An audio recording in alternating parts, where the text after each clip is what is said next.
Father, the last Sunday ba of June is Sacred Heart?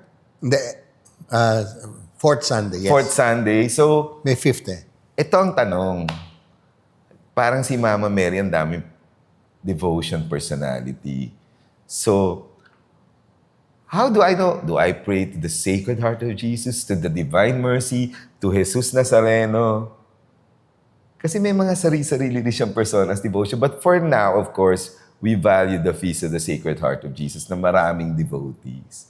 Yeah, And it also leads to the Immaculate Heart of Mary. Right? very right. Yun. Well, hindi po yan buffet. Hindi siya options. Hindi siya menu. Oo. Pero, syempre, merong parang may dimension, kunyari ang Nazareno. Ito yung parang first fall sa Stations of the Cross. Pero sinabi sa akin ni Bishop na ngayon, June Sescon, hindi po to fall. Yes, nahulog na siya, nandapa siya, pero paahon siya. Kaya pala ang daming devoto na Nakataas yung isang binte, di ba? Nakataas na yung isang binte at nakatingala na siya. Tama, nakatingala. Therefore, hindi siya parang Pag ganun, napabagsak. Oo, yun ang nasa stasyon ng cruise. So, sa mga tao sigurong bigat na bibigatan, Nazareno yan. siguro they connect. Parang yung buhay ni Kristo speaks to their situation of life or even beyond. Kasi ang iba nagkaroon ng panata eh. Oh, that's true. Hindi na sila hirap, pero they said, di ba? Pagdating naman, let's say sa Divine Mercy, Ito yung may blood and water ba? oo, red and white. white. Di ba? At it was John Paul II who made it strong kasi Polish si Saint Faustina eh. Okay. So may kanyang mga, di ba? Pero itong Most Sacred Heart of Jesus is a very important devotion kasi ang puso, the heart, matagal nang pinag-uusapan sa Biblia. So it's a very beautiful name or word na nasa Biblia. It's biblical po. Kaya sabihin man ng ibang relihiyon o ibang mga denomination ng mga protestante, it's a very biblical thing. Kasi lalo na, I will make your heart a heart not anymore of stone.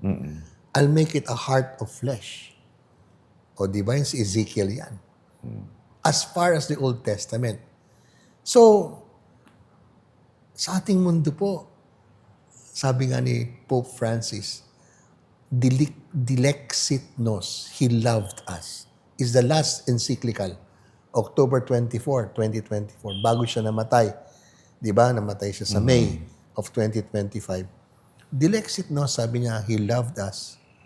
He shared there in the first chapter, ano ba ang puso sa kasaysayan ng tao? Ba, andun pa yung sa Greece? Si Homer of Iliad. Di ba? Andun si Plato. Ano pala? Ang sentro ng tao, puso. Ano bang napupusuan mo? Di ba?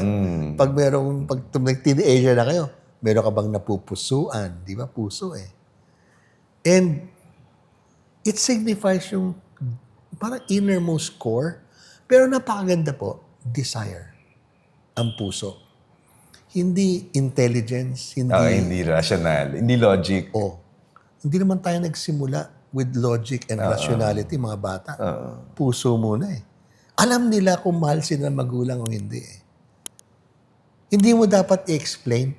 Feel. Ayon. Feel the love of sabi Jesus. Sabi ni Pope Francis, even the affect is very strong kay Ignatius of Loyola when it comes to the spiritual life. You are not transformed by the mind. You are transformed by the heart. Sabi niya, alam mo, paano mo alam may epekto sa yung Diyos? No? Kasi na-feel mo eh. Meron kang emotions eh. No? Sabi niya, galing eh. It's like goosebumps. Yung parang, mangingilabot ka. There are moments of the saints. Makapanindig balahibo. Yung bang, yung sinasabi natin sa English, aha moment. Ang galing mas sa kanya, mas real and physical eh. Nagkaroon ka ba ng biglang, tumindig? Or warmth, an unusual warmth inside of you. Goosebumps na tawag lang. Well, yun love at first sight. So that's the Sacred Heart. And that's the heart muna. The heart per the se. human heart. Oo, the human heart. But we were made for di ba? So make our hearts like to your heart. So siguro, when the Sacred Heart, parang siguro sabihin natin, yung goosebumps ng Panginoon, if you want to call it, hindi because nakakilala siya ng isang maganda o sikat, tapos nagkaroon kang goosebumps, imagine, nilapitan ka ni Vico Soto ngayon. Di ba? Kinilig. Kinilig, di ba? Hindi Alam niyo, ng goosebumps siya. Nakita niya gaano kahirap ang pinagdadaanan ng isang tao. Parang tumindig ang kanyang balahibo na baka talagang itong taon to may pinagdadaanan. At ramdam, kaya nga sacred Hindi just human kasi itong feeling po ng Diyos sa atin Hindi pag successful tayo Kasi kaya naman natin pag successful.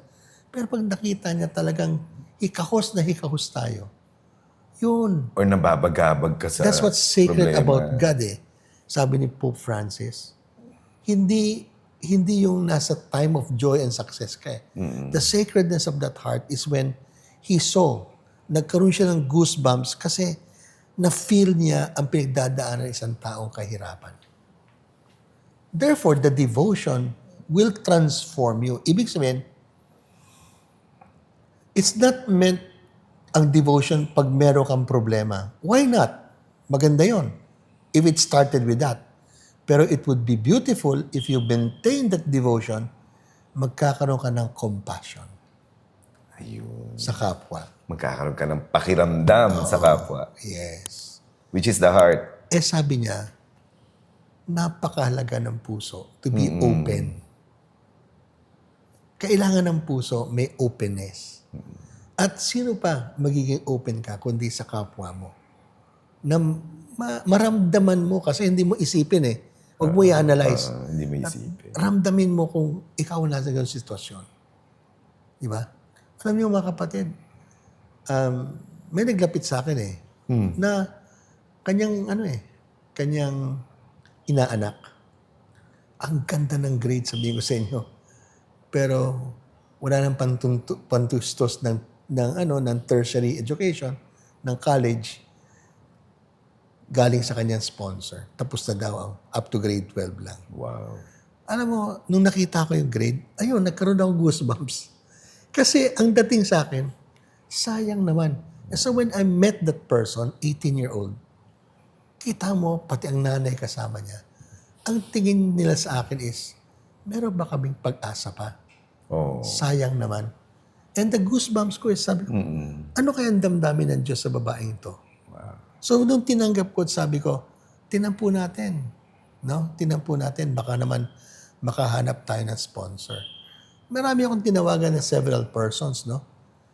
Pero, at the end of it, sabi ko sa sarili ko, kung talagang itong taon to lumapit sa akin, baka ang Diyos ang knocking at my door Di ba? And, parang si Jesucristo siguro, no?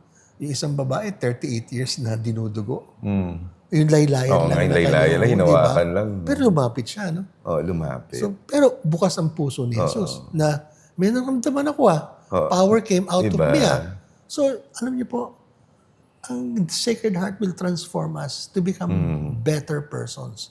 Kasi the real best of us is not of everything that we receive or make for ourselves. Whether the best of us is whether we become like God. The sacredness in us is kaya nating mamahagi. So we give reverence and love to the Sacred Heart of Jesus, which happens within this month. Alam niyo mga kapatid, alam mo, meron akong adage ngayon palagi nasa mind ko. There's enough for everyone's need, but never enough for anyone's greed. Oh my. Everyone is in need, there's enough. But for anyone greedy, there's never enough. Oh my. Now, the Sacred Heart needs to transform our society of greed, consumerism. That's true. Diba? Kailangan yun. Sa pundo natin. Otherwise, ano po tayo? Road rage, sakitan, At least, murahan. may bottomless greed, may bottomless love, Oo eh. which comes from the heart. Pero kailangan mong tanggapin. Kailangan at para tanggapin. ikaw din. No one is poor that cannot give. And no one is rich that cannot receive. Nice. Yes. So thanks. That's nice. Salamat po. Keep on asking Theo. Like, share, and subscribe. We'll be Please back. share.